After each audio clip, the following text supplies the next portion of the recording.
शिव व्रत कथा आरंभ करते हैं। मोक्षदा एकादशी की कथा सुनने के बाद युधिष्ठिर महाराज ने कहा, हे कमल नयन, मोक्षदा एकादशी की कथा सुनकर मैं धन्य हो गया। अब कृपा करके मुझे पौष मास के कृष्ण पक्ष की एकादशी का महत्व बताइए। उस एकादशी का नाम क्या है? उस दिन किस देवता की पूजा की जाती है और व्रत रखने की विधि क्या है? कृपया मुझे इन सभी बातों का विस्तार पूर्वक वर्णन करके आशीर्वाद प्रदान कीजिए।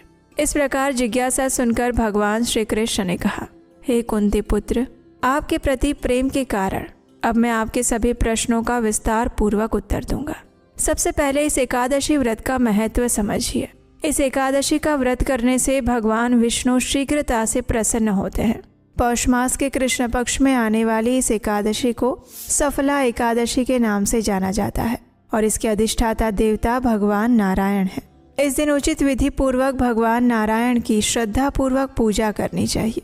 हे पांडुनंदन, ये सत्य जान लो कि जैसे नागों में शेषनाग, पक्षियों में गरुड़, आकाशीय पिंडों में सूर्य और चंद्र, यज्ञों में अश्वमेघ और देवताओं में भगवान विष्णु सर्वोच्च माने जाते हैं, उसी प्रकार सभी व्रतों में एकादशी व्रत सबसे श्रेष्ठ है। एकादशी व्रत करने वाले भगवान श्री हरि को अत्यंत प्रिय होते हैं। इस एकादशी पर नींबू, नारियल आदि का भोग लगाना चाहिए।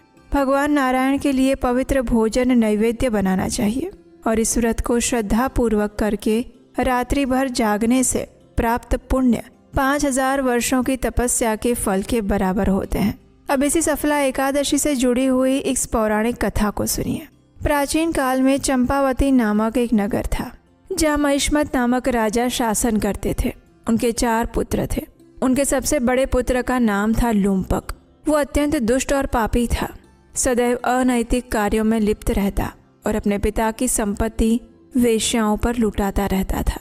इसके साथ ही देवी देवताओं, ब्राह्मणों, वैष्णवों और अन्य सदाचारी लोगों का अपमान करता था और उसे में आनंद लेता था।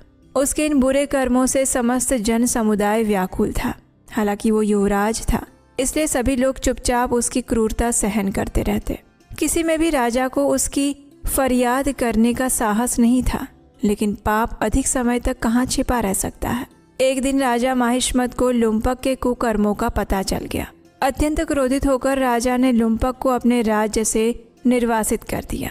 पिता द्वारा त्याग दिए जाने के बाद सभी ने भी उसका साथ छोड़ दिया। तब वो सोचने लगा कि अब मैं क्या करूं, कहाँ जाऊं। अंततः उसने रात्रि में चुपके से अपने पिता के राज्य में घुसकर चोरी करने का निश्चय किया। वो दिन में राज्य से बाहर रहने लगा और रात्रि में चोरी और अन्य पाप करने के लिए पिता के नगर में चुपके से घुस आता था। रात्रि में वो नगरवासियों को नुकसान पहुंचाता और सताता था। जंगल में वो निर्दोष जानवरों और पक्षियों को मारकर खा जाता था। कई बार जब वो नगर में चोरी करते हुए पकड़ा जाता तो राजा के रक्षक भी उसे छोड़ देते। कहते हैं कि कभी कभी अनजाने में ही किसी प्राणी को ईश्वर की कृपा प्राप्त हो जाती है। लुम्पक के साथ भी ऐसा ही हुआ। वो जिस जंगल में रहता था वह भगवान को अत्यंत प्रिय था। उस जंगल में एक प्राचीन पीपल का वृक्ष था और लोग उस क्षेत्र को पवित्र स्थान मानते थे। महान पापी लुम्पक उस पीपल के वृक्ष के नीचे रहता था। कुछ दिनों बाद पौष मास के कृष्ण पक्ष की दशमी तिथि आई। लुम्पक ने कोई वस्त्र नहीं पहने थे। अत्यधिक ठंड के कारण वह मूर्छित हो रहा था। ठंड के कारण वो रात्रि में सो नहीं सका। उसके अंग अकड़ गए। रात्रि उसके लिए अत्यंत कठिन थी। सूर्योदय होने के बाद भी उसकी अचेतन अवस्था में कोई परिवर्तन नहीं आया और वो एकादशी वाले दिन भी उसी अवस्था में बना रहा। सफला एकादशी की दोपहर तक पापी लुम्पक बेहोश पड़ा रहा। सूर्य की गर्मी से थोड़ी राहत मिलने पर उसे होश आया और वो किसी तरह उठकर जंगल में भोजन को ढूंढने के लिए निकला।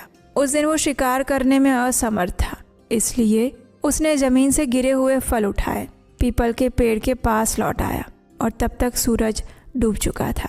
भूख से व्याकुल होने के बाद वो फल नहीं खा सका क्योंकि उसे जानवरों को मारकर उनका मांस खाने की आदत थी और अब उसे फल खाने पड़ रहे थे।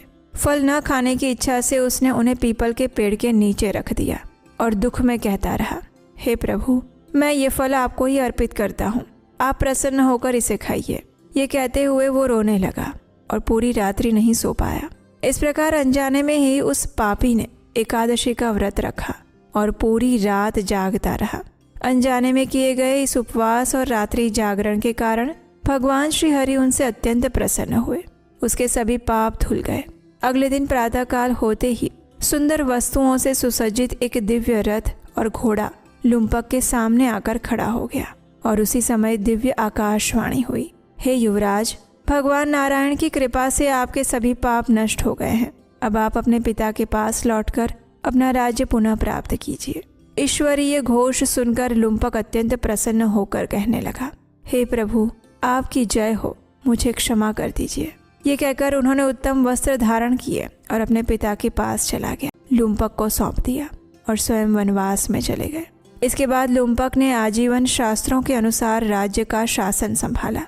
उनकी पत्नी, संतान और अन्य सभी भगवान विष्णु के परम भक्त बन गए। वृद्धावस्था में लुम्पक ने राज्य अपने पुत्र को सौंप दिया और स्वयं को भगवान की उपासना में समर्पित करने के लिए वनवास चले गए और अंत में उन्हें भी भगवत धाम की प्राप्ति हुई। कथा का समापन करते हुए भगवान श्री कृष्ण ने कहा, हे राजन, जो लोग श्रद्धा और भक्ति से सफला एकादशी का व्रत रखते हैं उनके सभी पाप नष्ट हो जाते हैं और अंततः उन्हें मोक्ष प्राप्त होता है। जो लोग सफला एकादशी का महत्व नहीं समझते उन्हें बिना पूंछ और सींग वाले पशुओं के समान समझा जाता है। सफला एकादशी की इस महिमा को मात्र पढ़ने से या सुनने मात्र से ही राजसूय यज्ञ करने का पुण्य फल प्राप्त हो जाता है।